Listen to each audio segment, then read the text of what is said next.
दोस्तों नमस्कार। Reserve bank of India ने आज अपनी क्रेडिट पॉलिसी की घोषणा की और जैसा कि अनुमान था उसने सभी रेट्स अनचेंज रखे। रेपो, रिवर्स रेपो, सीआरआर सभी रेट्स जहां थे वहीं अनचेंज रखे परिस्थितियों को देखते हुए। इस वीडियो के माध्यम से मैं थोड़ा सा आपको ये जानकारी परक ये बताना चाहता हूँ कि रेपो, रिवर्स रेपो, सीआरआर क्या होता है और उसका क्या इफेक्ट होता है।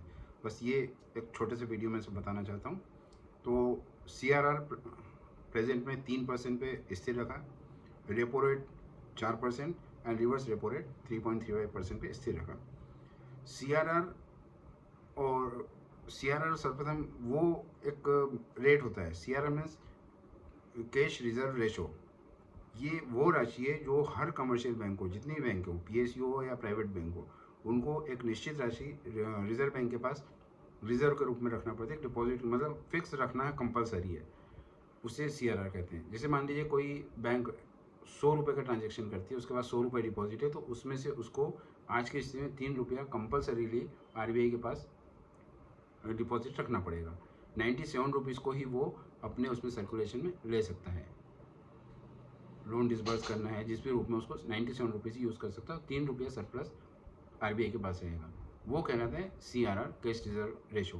जब बाजार में लिक्विडिटी बढ़ाना होती है मार्केट में, उस समय आरबीआई सीआरआर को कम करता है। ठीक है। दूसरा होता है रेपो रेट। रेपो रेट वो रेट ऑफ इंटरेस्ट है जिस पर आरबीआई कमर्शियल बैंकों को पैसा देती है। आरबीआई जो कर्जा देती है कमर्शियल बैंक्स को, उस पर जो इंटरेस्ट लेती है उसको कहते हैं रेपो रेट। अगेन वही फंडा है, जब बाजार में लिक्विडिटी बढ़ाना है या बैंकों के पास लिक्विडिटी बढ़ाना है तो उस समय रेपो रेट आरबीआई कम कर देता है। नेचुरली कम रेट पे अगर कमर्शियल बैंक को पैसा मिलता है तो आगे वो जो लोन का जो इंटरेस्ट रेट है वो भी कम होता है, ज़्यादा लोन डिसबर्स होता है, बाजार में मांग क्रिएट होती है, ये होता है। तीसरा होता है reverse repo rate. Reverse repo rate जब कमर्शियल बैंक्स के पास डिपॉजिट्स एक्सेस हो जाता है, ज़्यादा मात्रा में हो जाता है, तो ये बैंकें अपना पैसा रिजर्व बैंक के पास डिपॉजिट करती हैं। उस डिपॉजिट पे जो रेट ऑफ इंटरेस्ट आरबीआई इन बैंकों को सॉरी आरबीआई उस डिपॉजिट पे जो रेट ऑफ इंटरेस्ट देती है उसे रिवर्स रेपो कहते हैं। अगेन वही बात है, जब बाजार में डिमांड कम होती है, लिक्विडिटी इनके पास बढ़ती है कमर्शियल बैंकों के पास, तब ये बैंकें उसके पास पैसा रखती हैं। अब अगर आरबीआई को चाहिए कि उसको लिक्विडिटी बढ़ाना है तो रिवर्स रेपो कम कर देती है। रिवर्स रेपो कम कर देगी मतलब बैंकों को उस पर कम पैसा मिलेगा, आरबीआई से कम ब्याज मिलेगा, तो बैंकें बजाय वहाँ देने को उसको बाजार में डिसबर्स करेंगी, लिक्विडिटी बढ़ेगी।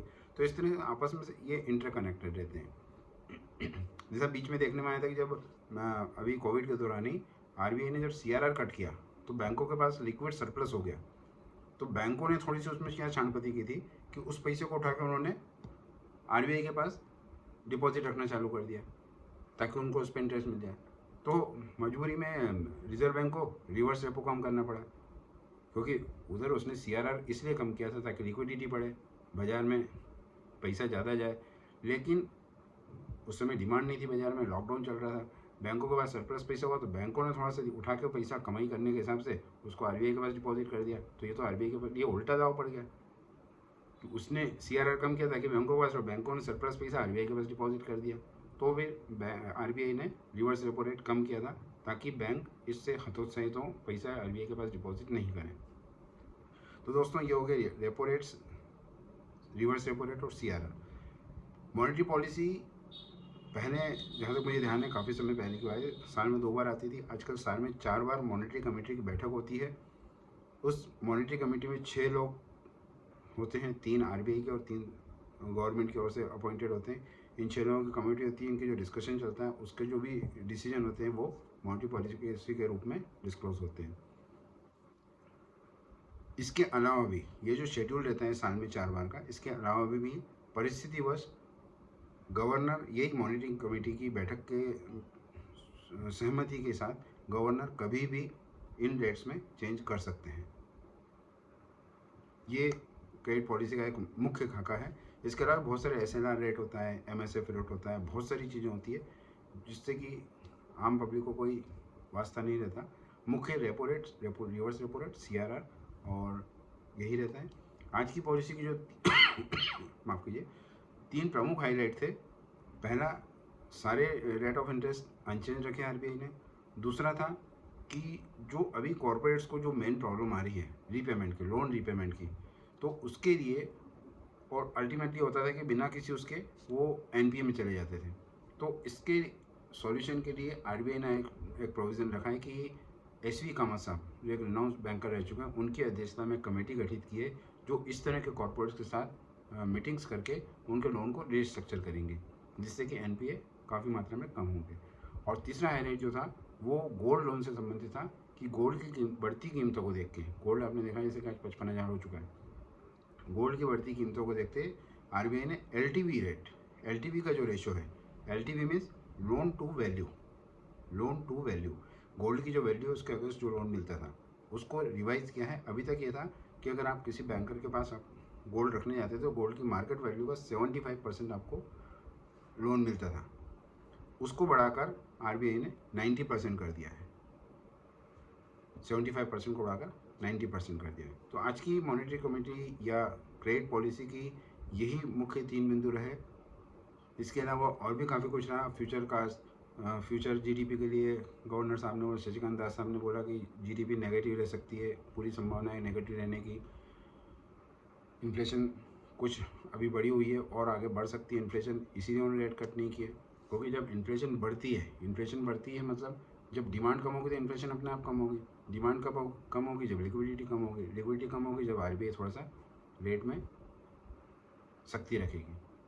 तो ये आज की पॉलिसी का आउटकम रहा।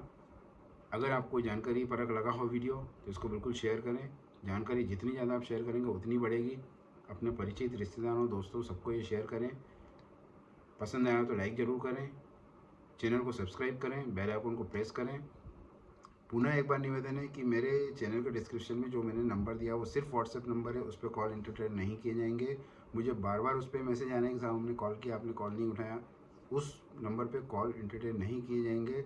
आपकी जो भी जानकारी है, जो भी आपकी जिज्ञासा है, पोर्टफोलियो से संबंधित, स्टॉक से संबंधित या आपके फिजिकल शेयर से संबंधित किसी तरह की समस्या है, आपके ब्रोकर के साथ किसी तरह की समस्या है, क्या टैक्स का स्ट्रक्चर रहता है इसमें, या आपकी ट्रेडिंग या ट्रेडिंग अकाउंट से संबंधित कोई जानकारी आपको चाहिए, तो ये सारी चीज़ें आप उस पर व्हाट्सएप पर लिख के हमें भेजें। हम बिल्कुल हमारी समय के हिसाब से आपसे ज़रूर संपर्क करेंगे